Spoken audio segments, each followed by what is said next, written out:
കേരളം ഭൂപ്രകൃതിയാൽ സമ്പന്നമായ ഒരു പ്രദേശം തന്നെയാണ്. നിരവധിയായിട്ടുള്ള മലകളും പാടങ്ങളും തീരങ്ങളും കേരളത്തിൻ്റെ സൗന്ദര്യം വർദ്ധിപ്പിക്കുന്നു എന്നുള്ളതാണ്. അതുകൊണ്ട് തന്നെയാണ് കേരളത്തിന് ദൈവത്തിൻ്റെ സ്വന്തം നാട് എന്നറിയപ്പെടുന്നത്. പക്ഷേ നമ്മുടെ തീരങ്ങളിൽ ഇപ്പോൾ എന്താണ് സംഭവിക്കുന്നത്? നിരന്തരം കടലാക്രമണം എന്നതിനെക്കുറിച്ചുള്ള വാർത്തകളാണ് മാധ്യമങ്ങളിൽ നിറയുന്നത്. അതോടൊപ്പം തന്നെ നിരവധി വീടുകളും പലരുടെയും ജീവനും സ്വത്തും നഷ്ടപ്പെട്ടു എന്നുള്ളതും.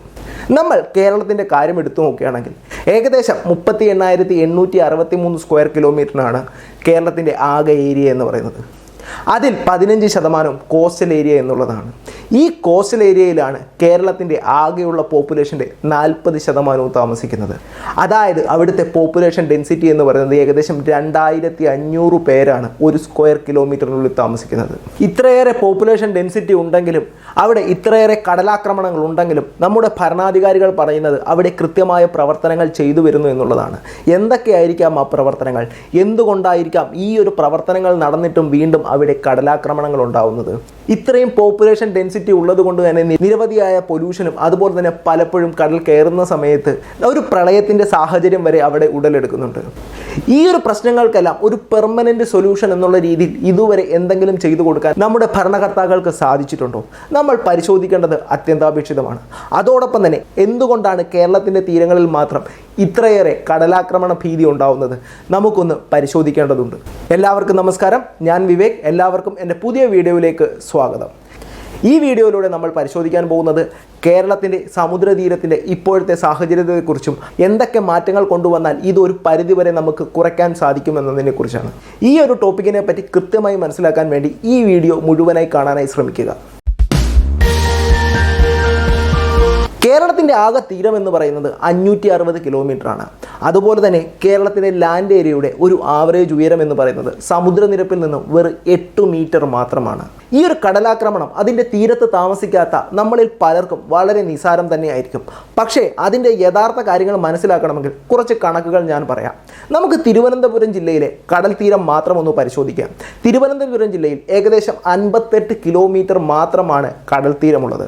പക്ഷേ കഴിഞ്ഞ 14 വർഷത്തിനുള്ളിൽ കടൽ കയറി മാത്രം പോയത് ഏകദേശം 647 ഏക്കർ ഭൂമിയാണ്. ഈ ഒരു പ്രശ്നത്തെപ്പറ്റി പറയുമ്പോൾ എല്ലാവരുടെയും മനസ്സിലേക്ക് വരുന്ന പ്രധാനപ്പെട്ട ഒരു കാര്യമുണ്ട്. പോളാർ റീജിയൻസിൽ ഐസ് മെൽറ്റായതിനു ശേഷം വെള്ളം കൂടുന്നതാണ് കടലിൻ്റെ എൻക്രോച്ച്മെൻറ്റിലേക്ക് വരുന്നത് എന്നുള്ളത്. പ്രകൃതിയുടെ മാറ്റത്തെ നമുക്ക് തടുക്കാനാവില്ല, അത് വളരെയധികം വ്യക്തമായിട്ടുള്ളൊരു കാര്യമാണ്. പക്ഷേ ഇതിനെ ഒരളവ് വരെയെങ്കിലും നമുക്ക് പ്രതിരോധിക്കാനായി സാധിക്കും. ഇത് പ്രതിരോധിക്കാൻ വേണ്ടി എന്ത് ചെയ്യുന്നു എന്നുള്ളതാണ് നമ്മളിവിടെ ചിന്തിക്കേണ്ടത്. ഇങ്ങനെ ഒരു പ്രശ്നം വരുന്ന സമയത്ത് നമുക്ക് പ്രകൃതിക്ഷോഭമാണ്, പ്രകൃതിയെ നമുക്ക് മാറ്റാൻ കഴിയില്ല, അതുപോലെ തന്നെ അതിനനുസരിച്ച് ജീവിക്കുക എന്ന് പറയുന്നതല്ലാതെ ഇതിനെ പ്രതിരോധിക്കാൻ വേണ്ടിയുള്ള എന്തൊക്കെ സംവിധാനങ്ങൾ കൃത്യമായി ഇവിടെ നടപ്പിലാക്കിയിട്ടുള്ളത് എന്നത് നമ്മൾ ഓരോരുത്തരും ചിന്തിക്കേണ്ട കാര്യം തന്നെയാണ്. അതുകൊണ്ട് തന്നെ ഇതൊരു പ്രകൃതിക്ഷോഭമാണ്, പ്രകൃതിയുടെ ദുരന്തമാണ് എന്ന് പറഞ്ഞ് നമുക്കൊരിക്കലും ഇതിനെ തള്ളിക്കളയാനായി സാധിക്കില്ല. ഈ ഒരു പ്രശ്നത്തെ പറ്റി കൃത്യമായ ഒരു പരിഹാരം കണ്ടെത്തണമെങ്കിൽ കേരളത്തിൻ്റെ തീരത്തിൻ്റെ പ്രത്യേകത എന്താണ് നമ്മൾ അറിഞ്ഞിരിക്കേണ്ടത് അത്യാവശ്യമുള്ളൊരു കാര്യമാണ്. പ്രധാനമായും 2 തരത്തിലുള്ള തീരങ്ങളാണ് ഉണ്ടാകുന്നത്. എമർജിംഗ് കോസ്റ്റും അതുപോലെ തന്നെ സബ്മർജിംഗ് കോസ്റ്റും. നമ്മുടെ ഭൂമിയുടെ അടിയിലുള്ള പ്ലേറ്റുകളുടെ മൂവ്മെൻ്റ് ഭാഗമായിട്ടാണ് ഇത്തരത്തിലുള്ള പ്രതിഭാസങ്ങൾ നമ്മുടെ ഭൂമിയിൽ സംഭവിക്കുന്നത് എന്ന് തന്നെ പറയാനായി സാധിക്കും. അതിൽ തന്നെ എമർജിംഗ് കോസ്റ്റ് എന്ന് പറഞ്ഞു കഴിഞ്ഞാൽ നമ്മൾ സാധാരണ കടൽ തീരത്ത് പോകുന്ന ആൾക്കാരാണ്. അവിടെ ബീച്ചിൻ്റെ വലിപ്പമെല്ലാം നമുക്ക് കാണാനായി സാധിക്കും. ചില സ്ഥലങ്ങളിൽ വലിയ വലിയ ബീച്ചുകളുണ്ടാവും, ചില സ്ഥലങ്ങളിൽ വളരെ ചെറിയ ബീച്ചുകളായിരിക്കും ഉണ്ടായിരിക്കുക. അതായത് ഇത്തരം ബീച്ചുകളിലേക്ക് കടൽ കടന്നു കയറുകയാണെന്നുണ്ടെങ്കിൽ നമുക്കതിനെ സബ്മർജിംഗ് കോസ്റ്റ് എന്ന് പറയാനായി സാധിക്കും. ഇത്തരം കടൽ തീരങ്ങളിൽ നമുക്ക് കടലിലേക്ക് ഇറങ്ങി സഞ്ചരിക്കാനോ അതുപോലെ തന്നെ വലിയ വലിയ ബീച്ചുകളോ നമുക്ക് കാണാനായി സാധിക്കില്ല. അതിനുദാഹരണമാണ് നമ്മുടെ കേരളത്തിൻ്റെ വെസ്റ്റേൺ പാർട്ടിൽ കാണുന്ന ചില കോസ്റ്റുകൾ. അതായത് ഇപ്പോൾ കൊല്ലം ബീച്ചായാലും ആലപ്പുഴ ബീച്ചായാലും ഈ ഒരു സബ്മർജിംഗ് കോസ്റ്റിന് ഉദാഹരണങ്ങൾ തന്നെയാണ്. ഇനി നോക്കേണ്ടത് എമർജിംഗ് കോസ്റ്റ് എന്താണെന്നുള്ളതിനെ കുറിച്ചാണ്. കൂടുതലായി ഇവിടെ സാൻഡിൻ്റെ ഡെപ്പോസിഷൻ നടക്കുന്നത് കൊണ്ട് തന്നെ ഇവിടെ ബീച്ചുകൾ വളരെയധികം വലുതായിരിക്കും. ഈ ബീച്ചിലൂടെ നമുക്ക് നിരവധി ദൂരം സഞ്ചരിക്കാൻ സാധിക്കും, കടലിലൂടെയും കുറച്ചു ദൂരം നമുക്ക് സഞ്ചരിക്കാനായി സാധിക്കും. ഇത്തരം ബീച്ചുകളെയാണ് നമ്മൾ എമർജിംഗ് കോസ്റ്റുകൾ എന്ന് പറയുന്നത്. ഒരു ഉദാഹരണം നമ്മൾ പറയുകയാണെങ്കിൽ നമ്മൾ ചെന്നൈയിലും അല്ലെങ്കിൽ ഇന്ത്യയുടെ ഈസ്റ്റേൺ ഭാഗത്തുള്ള ബീച്ചുകളിലെല്ലാം പലപ്പോഴും പോയിട്ടുള്ള ആൾക്കാരാണ്. അവിടെ നമുക്ക് വളരെയധികം വലിയ ബീച്ചുകൾ കാണാൻ പറ്റും, അതുപോലെ നമുക്ക് കടലിലൂടെ കുറച്ചു ദൂരം സഞ്ചരിക്കാനായി സാധിക്കും. അതുകൊണ്ട് തന്നെ ഇത്തരം ബീച്ചുകളെയാണ് നമ്മൾ എമർജിംഗ് ബീച്ചുകൾ എന്ന് പറയുന്നത്. ഇത് നമ്മുടെ പ്രകൃതിയുടെയും അതുപോലെ തന്നെ പ്ലേറ്റ് മൂവ്മെൻറ്റിൻ്റെയും ഒരു സവിശേഷത തന്നെയാണ്. അതായത് നമ്മുടെ കേരളത്തിൻ്റെ തീരം എന്ന് പറയുന്നത് സബ്മർജ് ആയിക്കൊണ്ടിരിക്കുന്ന ഒരു തീരമാണ്. അതുകൊണ്ട് തന്നെ ഈ ഒരു സബ്മർജിംഗ് ആയിട്ടുള്ള തീരത്തിന് അനുസൃതമായ പ്രതിവിധികളാണ് ഈ ഒരു തീരത്തിന് വേണ്ടി നമ്മൾ ചെയ്യുന്നത്. പക്ഷേ നമ്മൾ നോക്കുകയാണെങ്കിൽ പല സ്ഥലങ്ങളിലും ജനങ്ങളുടെ കണ്ണിൽ പൊടിയിടാൻ വേണ്ടിയുള്ള ചില പ്രവർത്തനങ്ങൾ മാത്രമാണ് ഇപ്പോഴും നടന്നുകൊണ്ടിരിക്കുന്നതെന്ന് നമുക്ക് പറയാം. അതായത് പലപ്പോഴും ഈ തടയിണകൾ, അതായത് ചാക്കുകളിൽ മണൽ നിറച്ച് വെള്ളത്തിൻ്റെ ആക്ടിവിറ്റി കുറയ്ക്കാൻ വേണ്ടി ഒരു സീവാൾ പോലെ കെട്ടുന്ന തരത്തിലുള്ള പ്രവണതകളെല്ലാം ഇവിടെ കാണുന്നുണ്ട്. ഇത്തരത്തിലുള്ള ആക്ടിവിറ്റികൾ ഒരിക്കലും ഇത്തരം സബ്മർജിങ് കോസ്റ്റുകളിൽ പ്രാവർത്തികമാകില്ല എന്നുള്ളതാണ് പ്രധാനപ്പെട്ട കാര്യം. ഇനി എന്തുകൊണ്ടാണ് ഇത്തരം തീരങ്ങൾ സംരക്ഷിക്കപ്പെടേണ്ടത്? അതിന് പ്രധാനപ്പെട്ട കാര്യം എന്ന് പറയുന്നത് 2 മേഖലകളാണ്. ഇത് കൂടാതെ തന്നെ നിരവധിയായിട്ടുള്ള അനുബന്ധ മേഖലകളുമുണ്ട്. അതിൽ ആദ്യത്തേതെന്ന് പറയുന്നത് ഫിഷറീസാണ്, രണ്ടാമത്തേതെന്ന് പറയുന്നത് ടൂറിസമാണ്. ആദ്യത്തെ ഫിഷറീസിൻ്റെ മാത്രം കാര്യം എടുക്കുകയാണെങ്കിൽ കേരളത്തിൻ്റെ തീരങ്ങൾ എന്ന് പറയുന്നത് തിരുവനന്തപുരം, കൊല്ലം, ആലപ്പുഴ, എറണാകുളം, തൃശ്ശൂർ, മലപ്പുറം, കോഴിക്കോട്, കണ്ണൂർ, കാസർഗോഡ് ഈ 9 ജില്ലകളിലായിട്ടാണ് വ്യാപിച്ചു കിടക്കുന്നത്. ഈ തീരങ്ങളിൽ മാത്രമായിട്ട് ഏകദേശം 222ഓളം ഫിഷിംഗ് വില്ലേജുകൾ മാത്രമുണ്ട്. അതായത് കടലിൽ പോയി മീൻ പിടിക്കുന്നത് മാത്രം ഉപജീവനമായി മാത്രം കണക്കാക്കുന്നത്. ഇത് ഏകദേശം 8 ലക്ഷത്തോളം ആൾക്കാരാണുള്ളത്. അതായത് 8 ലക്ഷത്തോളം ആൾക്കാരാണ് കടലിനെ മാത്രം ഉപജീവന മാർഗമായി മാത്രം കണക്കാക്കുന്നത്. അതുകൊണ്ട് തന്നെ കേരളത്തിൻ്റെ തീരങ്ങൾ ഇല്ലാതായി കഴിഞ്ഞാൽ ഈ ഒരു ഫിഷറീസ് മേഖലയിൽ മാത്രം ഈ ഒരു 8 ലക്ഷം ആൾക്കാരെ നേരിട്ട് ഈ ഒരു പ്രശ്നം ബാധിക്കുന്നുണ്ട് എന്നുള്ളതാണ്. അതുകൂടാതെ തന്നെ കേരളത്തിൻ്റെ തീരം എന്ന് പറയുന്നത് ഇന്ത്യയിലെ തന്നെ ഏറ്റവും വലിയ ഒരു സീ ഫുഡ് എക്സ്പോർട്ടറാണ്. ഇന്ത്യയിൽ ഏറ്റവും കൂടുതൽ സീ ഫുഡ് എക്സ്പോർട്ട് ചെയ്യുന്നതിൽ 2ാം സ്ഥാനത്താണ് കേരളമുള്ളത്. അതായത് ഏകദേശം ഇന്ത്യയിലെ ആകെ സീ ഫുഡ് എക്സ്പോർട്ടിൻ്റെ 14% എക്സ്പോർട്ട് ചെയ്യുന്നത് കേരളത്തിൽ നിന്നും മാത്രമാണ്.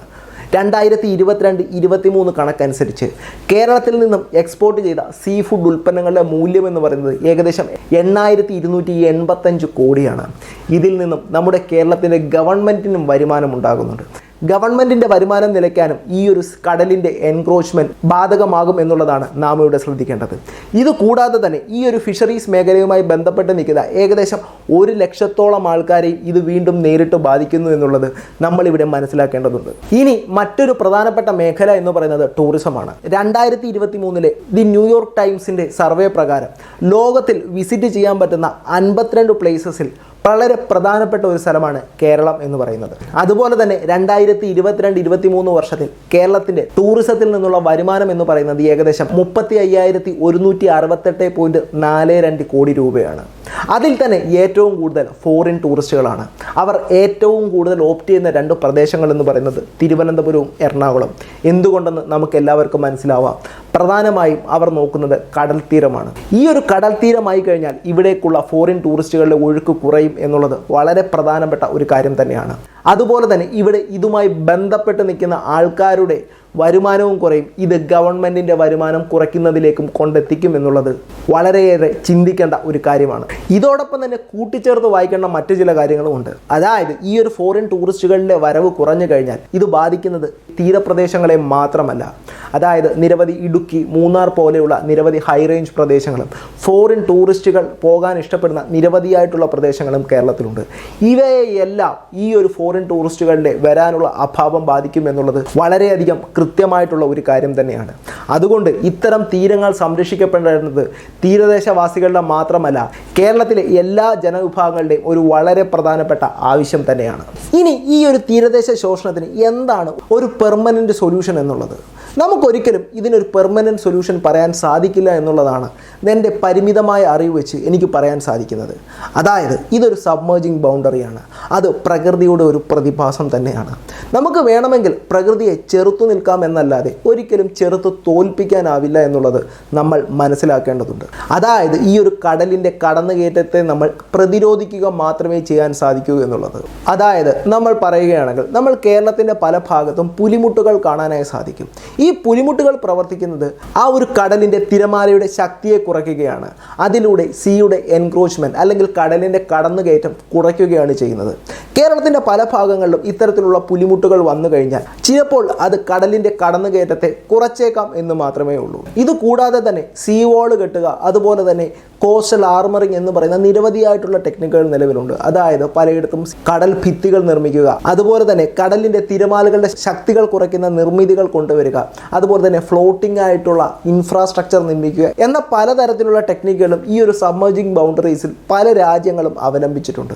ഇത് കൂടാതെ തന്നെ ആർട്ടിഫിഷ്യലായി കടലിൻ്റെ കടന്നുകയറ്റത്തിൻ്റെ ഭാഗമായി പോയിരിക്കുന്ന നമ്മുടെ ലാൻഡ് ഏരിയ വീണ്ടും ഡ്രഡ്ജ് ചെയ്ത് അവിടെ പുനഃസ്ഥാപിക്കുക, ഇത്തരം പ്രവർത്തികളെല്ലാം നിരവധി രാജ്യങ്ങളിൽ നമ്മൾ കണ്ടുവരുന്നതാണ്. ഈ ഒരു ഡ്രഡ്ജ് ചെയ്ത് വീണ്ടും ഡെപ്പോസിഷൻ നടത്തുന്നതിലൂടെ ഈ ഒരു സൈക്ലിക് പ്രോസസ്സിലൂടെ പലപ്പോഴും നമുക്ക് നമ്മുടെ തീരത്തെ ഒരു പരിധിവരെ സംരക്ഷിക്കാമെന്നുള്ളത് പല പഠനങ്ങളും വ്യക്തമാക്കിയിട്ടുണ്ട്. പക്ഷേ ഇത്തരം പ്രോസസ്സുകളെല്ലാം നമുക്ക് ചെയ്യണമെങ്കിൽ ആ ഒരു പ്രത്യേക പ്രദേശത്തിൻ്റെ ഭൂമിശാസ്ത്രം കൃത്യമായി മനസ്സിലാക്കുകയും അതോടൊപ്പം തന്നെ അവിടേക്ക് വേണ്ടുന്ന കൃത്യമായ ടെക്നിക്കുകൾ കൊണ്ടുവരിക എന്നുള്ളതാണ്. അതിനുവേണ്ടി വിദഗ്ധമായ ഒരു പഠനം തന്നെ നടത്തണം. അതുപോലെ തന്നെ ഈ തീരദേശവാസികളോട് പല ജനപ്രതിനിധികളും പറയുന്നത് കേൾക്കാം, ഞങ്ങൾ നിങ്ങൾക്കൊരു പുലിമുട്ടിട്ട് തരാം, അതോടുകൂടി നിങ്ങളുടെ പ്രശ്നം മാറും എന്നുള്ളതൊക്കെ. പക്ഷേ ഒരു പെട്ടെന്നുള്ള സൊല്യൂഷനിലേക്കല്ല നമ്മൾ പോകേണ്ടത്. കൃത്യമായി ഒരു വിദഗ്ധ സംഘത്തെ തന്നെ കൊണ്ടുവന്നതിന് ശേഷം ഓരോ പ്രദേശത്തിനും ഏത് തരത്തിലുള്ള പ്രതിരോധ സംവിധാനമാണ് വേണ്ടത് എന്ന് മനസ്സിലാക്കി അവിടെ കൃത്യമായി അത് ഇംപ്ലിമെൻറ്റ് ചെയ്യുക എന്നുള്ളതാണ്. ഇത് വളരെയധികം കഷ്ടപ്പാടേറിയ ഒരു കാര്യം തന്നെയാണ്. അതോടൊപ്പം തന്നെ നിരവധിയായിട്ടുള്ള പണം ചെലവാകുന്ന ഒരു കാര്യം തന്നെയാണ്. ഇങ്ങനൊരു കാര്യം ചെയ്തെങ്കിൽ മാത്രമേ നമ്മുടെ തീരദേശം സംരക്ഷിക്കപ്പെടുകയുള്ളൂ. അതോടൊപ്പം തന്നെ എല്ലാവരും മനസ്സിലാക്കേണ്ട ഒരു കാര്യമുണ്ട്. ഈ ഒരു തീരദേശം മുഴുവനായി തകരുകയോ അല്ലെന്നുണ്ടെങ്കിൽ ഈ വീടും സ്ഥലവും നഷ്ടപ്പെട്ട തീരദേശവാസികളെ മറ്റേതെങ്കിലും സ്ഥലത്തേക്ക് മാറ്റിപ്പാർക്കുകയോ ചെയ്തു കഴിഞ്ഞാൽ ഈ ഒരു പ്രശ്നത്തിന് പരിഹാരമാകും എന്നാരും ചിന്തിക്കേണ്ട. കാരണം കേരളത്തിന് വരുമാനം നൽകുന്ന വളരെ പ്രധാനപ്പെട്ട ഒരു ഏരിയയാണ് ഈ തീരദേശം എന്ന് പറയുന്നത്. അത് നമ്മുടെ ടൂറിസം മേഖലയായാലും ഫിഷറീസിൻ്റെ മേഖലയായാലും ഷിപ്പിംഗ് മേഖലയായാലും നേരിട്ട് തന്നെ ബാധിക്കും. ഇത്തരം മേഖലകളിലേക്ക് നേരിട്ട് ബാധിക്കുന്നതോടെ അത് നമ്മുടെ കേരളത്തെ മുഴുവനായി, അതായത് നമ്മൾ ഓരോരുത്തരെയും ബാധിക്കുമെന്നുള്ളത് മനസ്സിലാക്കേണ്ട കാര്യം തന്നെയാണ്. അതോടൊപ്പം തന്നെ നമ്മളാരും തീരദേശത്തല്ല താമസിക്കുന്നത്, നമ്മൾ സുരക്ഷിതമായ മേഖലയിലാണ് എന്നൊക്കെ പറയുമെങ്കിലും ഓരോ വർഷവും 5 മീറ്റർ വരെ കയറി വരുന്ന ഈ ഒരു കടൽ നാളെ നിങ്ങളുടെ വീട്ടുമുറ്റത്തും എത്തിയേക്കാം. അത് നിങ്ങളെയും ബാധിക്കുന്ന കാര്യം തന്നെയായി നാളെ ഒരു കാലത്ത് മാറും. അതിന് കുറച്ച് വർഷങ്ങളെടുക്കും എന്നും മാത്രമേ ഒരു വ്യത്യാസമുള്ളൂ. അതായത് ഇപ്പോൾ ഇതിനൊരു പരിഹാരം നമുക്ക് കണ്ടെത്താൻ സാധിച്ചില്ലെങ്കിൽ വർഷങ്ങൾ കഴിയുമ്പോൾ കേരളത്തിൻ്റെ മുഖ്യമായിട്ടുള്ള മിക്കവാറും പ്രദേശങ്ങളും കടലിലായിരിക്കും എന്നുള്ളത് ഒരു വസ്തുത തന്നെയാണ്. പ്രളയം വരുമ്പോൾ മാത്രമല്ല ഈ ഒരു പ്രധാന പ്രശ്നത്തിലും നമ്മൾ അവരോടൊപ്പം നിൽക്കേണ്ടത് വളരെയധികം പ്രധാനപ്പെട്ട കാര്യമാണ്. കള്ളക്കടൽ എന്ന് പറയുന്ന പ്രതിഭാസമൊക്കെ പറഞ്ഞ് നമുക്കിതിനെ മാറ്റി നിർത്താനായി സാധിക്കും. പക്ഷേ പ്രളയത്തിൻ്റെ സമയത്ത് നമ്മളിൽ പലരും ഇപ്പോഴും ജീവിച്ചിരിക്കുന്നത് ഇത്തരം മത്സ്യത്തൊഴിലാളികളുടെ കരുണ കൊണ്ടാണെന്ന് ആരും മറക്കേണ്ട കാര്യമില്ല. പുതിയ വീഡിയോയുമായി വീണ്ടും കാണാം. അതുവരേക്കും good bye. Thank you all.